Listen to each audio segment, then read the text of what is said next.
But one must ask, how do psychoanalysis and philosophy approach the great mathematical and logical construction? That is a true question. That is a true question. Because it's a common border of the two, the matière, the ideal of the matière, or more generally, the ideal of formalization. That is the ideal of complete transmission, transmission without rest. And in fact, on this basis, we can manage to construct some questions that the psychoanalysis and the philosopher can discuss together. These are generally strange questions. It's not at all the simple question, okay, you speak of the real, what is your conception of the real?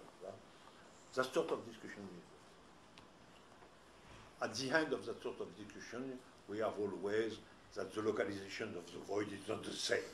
And so the psychoanalyst says, you are an ontological madman, and on the other hand, you are finally nothing else than the psychologists. And so ontology against psychology. That is the end of that sort of discussion. But with strange question on the basis of the use of formalization is really on the common border. And we can have that sort of discussion. For example, I quote some of these questions, which the discussion of which is possible. Is there a relation between sexuation and opinions?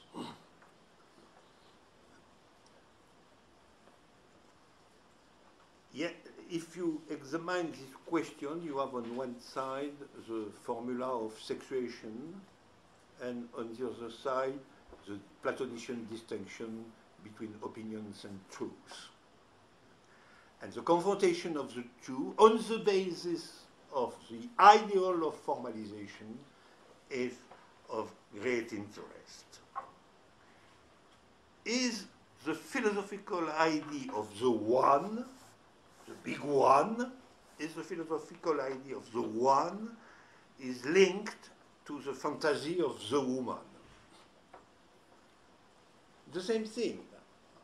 You have in the contemporary philosophy the idea that the big one does not exist, something like that God is dead, as you want, and on the other side, the question of the fantasy of the woman, that is that the woman does not exist. The woman, not woman, but the woman does not exist, which is a classical sentence of Lacan. And we can have the question, under the ideal of formalization, is the philosophical idea of the one finally is the same, analogically the same, that the affirmation of Lacan concerning the purely fantastic theme of the existence of the woman.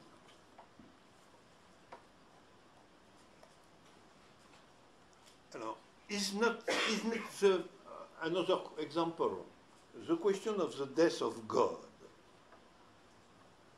must be found to the question of the feminine jouissance.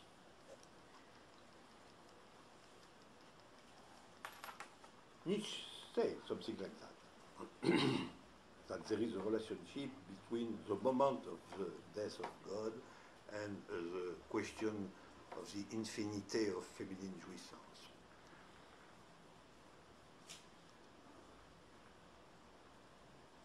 Another question, you can write more papers about all these questions. I don't know the answer. Could there be a philosophical thinking of the becoming analyst, or of the path?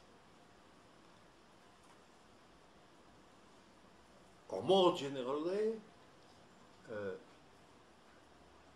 what is the relationship between the discourse of analysts and philosophy?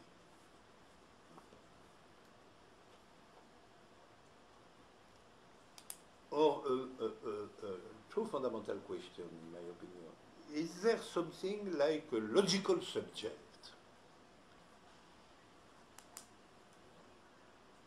That is a possible formalization, a logical formalization of what is precisely the subject.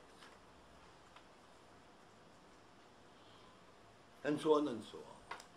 Once more, I must say that all these questions constitute the matter of the most brilliant variations of my friend Salvo Zizek.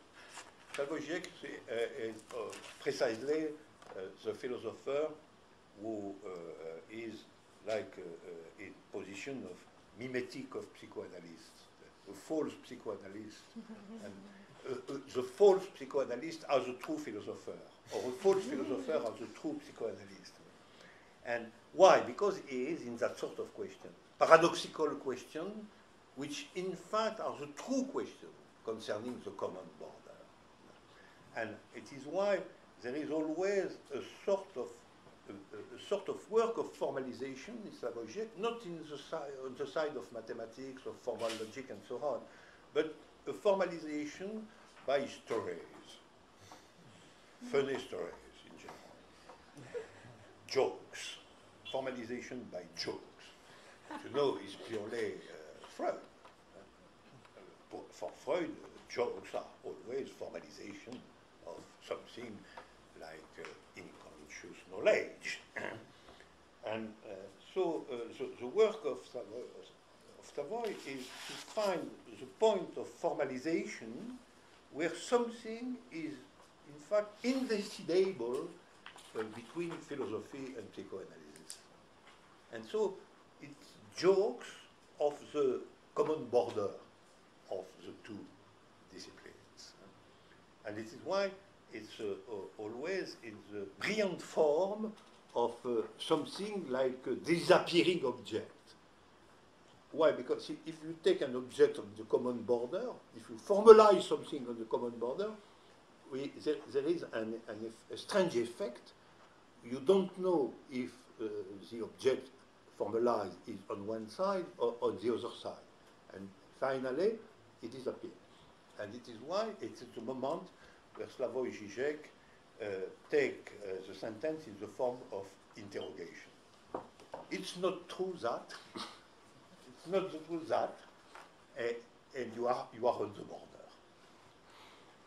My difference is probably the conviction that to guide these discussions in an ordered manner, one must start in one sense or another from most rigorous formalization, not only jokes.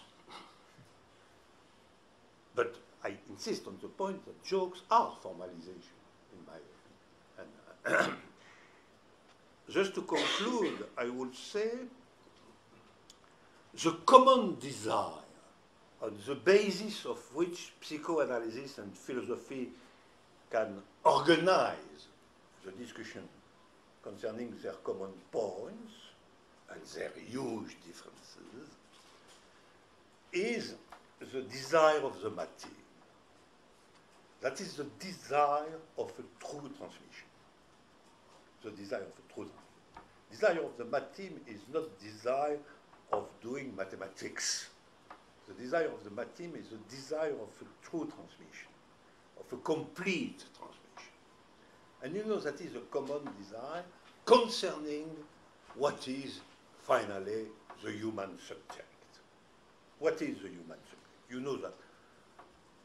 What is the human subject? What is the destiny of the human subject? What is true life is the question of philosophy. But it's also the question of psychoanalysis. And so the question of the desire of the matim is the desire of local, if not general, of local complete transmission of something concerning the human subject. And probably it's really the common desire of the psychoanalyst and of the philosopher. But the desire of the machine is in some sense a rare desire. It's not a common desire. And this is why there is something exceptional in the possibility of the discussion between the two. Because we have this desire, which is not a common one, as a condition. This is why the discussion, the true discussion, is also quite rare, in fact.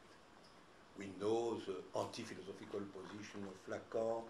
We know some critiques of psychoanalysis in the field of philosophy and so on. But a true discussion on the common border is finally rare. And maybe today we have something like that in the work of Zizek and in my work. And, in all what is written in that sort of direction. But in the two, when we are more distant? Oui, voilà. When you are more distant of the common border, there is no discussion at all. There is always ontology is a practice of the madman, psychoanalysis, is nothing real. So my intervention today is a part of the possibility to be more in that sort of discussion, more precisely, and with really the conviction that there is a common desire. The common desire is something exists which can be transmitted concerning the human subject.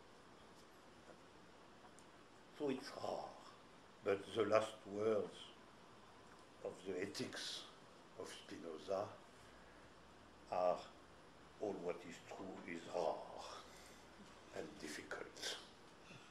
So it's the final form of our common desire, not to be Lacanian, not to be a philosopher, but to be a Spinozist. Thank you.